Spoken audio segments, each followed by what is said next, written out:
Hey everybody, it's Van Time with Chuck and Deb, and today we're going to talk about how to use your home to make disciples.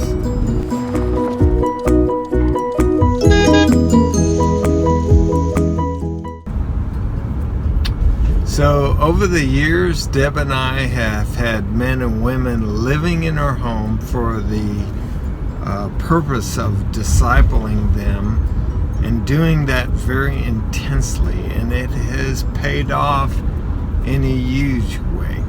And so we want to share some of the tips and secrets that we've learned over the years.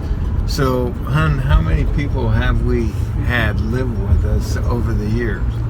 And I think we've had almost 40 people over the past 15 years living in our home with us. They've been with us for varying times. Some people for a month, some people for how long? Probably the longest was maybe a year or two. Yeah. So why in the world would a person move somebody in their home to disciple them? One of the reasons we've done it is that we realize that the more time you're able to spend with somebody, the more influence you have, and the more discipleship takes place. The idea of getting close, and you can't get any closer than living with one another. In Mark 3:14 it says, and Jesus chose 12 that they might be with him. And this is practicing the with him principle, and it's really pretty powerful.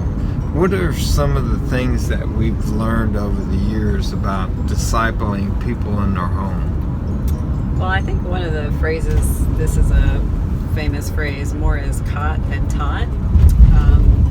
We have people living in our home. We don't, sit down and teach them formally. We just live life together, and as we're living life, they're seeing our marriage, they're seeing us work out conflict, they're seeing how we raise our children, they're seeing how we're in the Word and how we're praying, and just so many things about who we are and how we're trying to follow Jesus.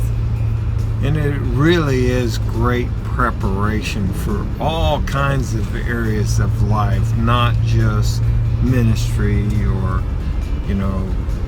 discipleship, how to do a church, but it's great preparation for marriage and relationships. And when you're living that close together, there's a lot of relational dynamics and skills that come out. So, our sons were part of that. We had guys living in the home while the boys were still at home. How did that impact our family life? Well, I remember at one point thinking, we had moved to a place, and I was like, we got to get the boys in a good youth group. We have to make sure that they're squared away, and we lived very far from the post, and the youth group really was not good.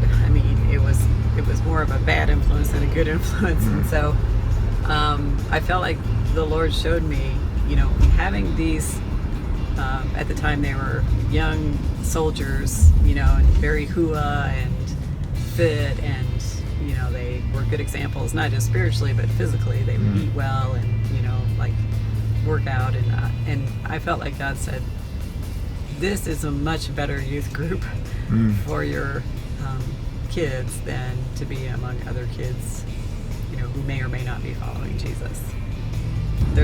Even though it might be a sacrifice for your family, the price is definitely worth paying, I think. I lived with Cecil and Jeannie Bean when I was a young soldier, and I lived with them for 3 years being discipled, and that DNA was instilled in me, and so I wanted to do that as well, to kind of pass it on. And wow, over the years, really we've seen incredible investments in the kingdom through all the men and women that live in our home with us. I think another benefit of having people living in our home is that it's kind of a great form of accountability. Like, Yes. I probably would think twice about yelling at my kids if there's somebody standing there watching me, which is good for me because I want that accountability. I don't want to be yelling at my children, you know.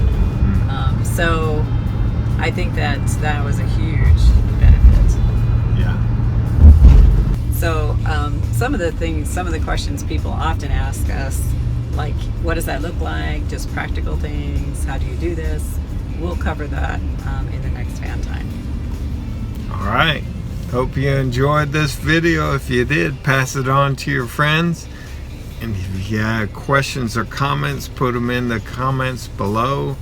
And subscribe if you like these videos. Until next time, keep making disciples until there's no place left.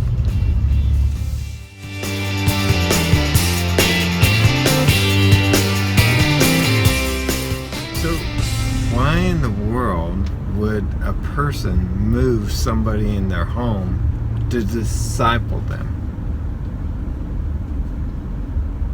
Because they're crazy.